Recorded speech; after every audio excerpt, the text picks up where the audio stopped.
చంద్రన్న భరోసా, స్వయం ఉపాధికి చాయ్, కాఫీ సెంటర్లు, నేటివ్ అరకు కాఫీ, ఘాటోస్ కేఫ్, చాయ్ రస్తా సంస్థలతో ఒప్పందం. నెలకు 30,000 నుంచి 1,00,000 వరకు ఆదాయం పొందుతున్న మహిళలు. సో మొత్తంగా చూసుకున్నట్లయితే మనం గ్రామీణ ప్రాంతాల్లో డ్వాక్రా మహిళలు స్వయం ఉపాధిని ప్రోత్సహించేలా ప్రభుత్వం కీలక ముందడుగు వేసింది.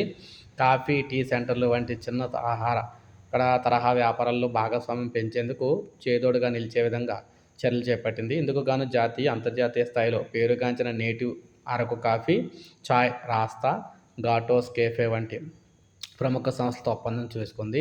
రాష్ట్ర వ్యాప్తంగా ఈ సంస్థలు ఒక్కో జిల్లాలో 5 చొప్పున మొత్తం 140 ఏర్పాటు చేసేందుకు అధికారులు అయితే చర్యలు తీసుకుంటున్నారు.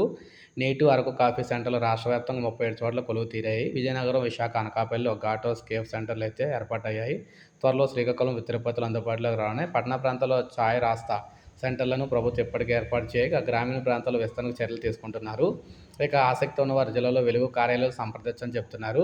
ఒక్కో యూనిట్ వ్యయం 4 నుంచి 6 లక్షలు. డ్వాక్రా మహిళలకు అందుబాటులో ఉండేలా 3 సంస్థలు వారి యూనిట్లకు సంబంధించి ఒక్కో ధరనైతే నిర్ణయించాయి. నేటివ్ అరకు కాఫీ సంస్థ container model, working model, current model అంటూ 3 రకాల నిర్మాణాన్ని అయితే రూపొందించింది. వీటి నిర్మాణ వ్యయం దాదాపు 4 లక్షల నుంచి 6 లక్షల వరకు ఉంది.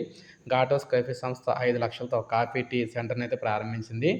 చాయ్ రాస్తా సంస్థ 4 లక్షల నుంచి 7 లక్షల వరకు కూడా వ్యయమయ్యే 4 రకాల కేంద్రాలను రూపొందించింది. డ్వాక్రా మహిళలు వారికి ఏది కావాలనుకుంటే దాన్ని ఎంపిక చేసుకోవచ్చు. కొత్త వారికి, వ్యాపారం విస్తరించుకునే వారికి వర్తింపజేస్తారనమాట. ప్రస్తుతం ఈ సెంటర్లను ఏర్పాటు చేసిన మహిళలు నెలకు 30,000 నుంచి 1,00,000 వరకు సంపాదిస్తున్నారు. సగటున 5 నెలల్లో తమ పెట్టుబడిని దాటి లాభాలను అయితే ఆర్జించారనమాట. సో ఈ విధంగా అయితే ఉండబోతూ ఉన్నాయి.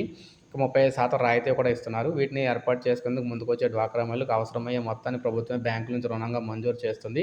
లబ్ధిదారులపై ఆర్థిక భారాన్ని తగ్గించేందుకు పీఎంఈజీపీ పథకాన్ని అనుసంధిస్తుంది. తద్వారా ఈ ప్రాజెక్టులో ప్రాసెసింగ్ సంబంధించిన పరికరాల ఏర్పాటుకు 35% రాయితీ వస్తుంది. ప్రభుత్వ విజ్ఞప్తి మేరకు వాటిపై రాయితీని కూడా ఆయా సంస్థలు అయితే మినహాయింపిస్తున్నాయన్నమాట.